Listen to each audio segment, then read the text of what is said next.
दोस्तों parallel planes का एक इंपॉर्टेंट कंसेप्ट यहाँ पर समझ लीजिए।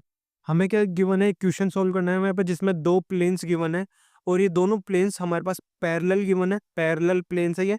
तो इनके बीच की हमें यहाँ पर डिस्टेंस यहाँ पर फाइंड आउट करनी है, इन दोनों पैरेलल प्लेन्स के। तो मैं P1 की इक्वेशन लिखता हूँ, वो कैसे है, r dot 2i cap minus 2j cap plus k cap plus 3 = 0। और P2 की इक्वेशन में लिखूंगा r vector dot 4i cap minus 4j cap plus 2k cap plus 5 = 0। अब जब भी देखो, इसका ये नॉर्मल वेक्टर है P1 का, और P2 का नॉर्मल वेक्टर देखो दोनों अलग अलग है, तो हमें क्या करना पड़ेगा, P2 के नॉर्मल वेक्टर को भी P1 की तरह बनाना पड़ेगा। तो अगर मैं 2 कॉमन ले लूँ P2 के नॉर्मल वेक्टर में से, तो वो P1 का वेक्टर नॉर्मल वेक्टर के बराबर हो जाएगा।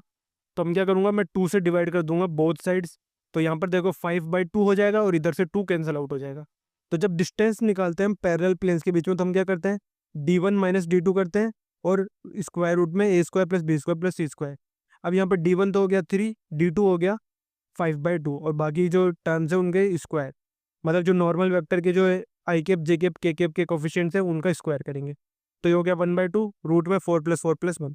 तो ये हो गया 1/6। इस क्वेश्चन का आंसर आ गया हमारे पास 1/6। यही है हमारे पास डिस्टेंस बिटवीन पैरेलल प्लेन्स।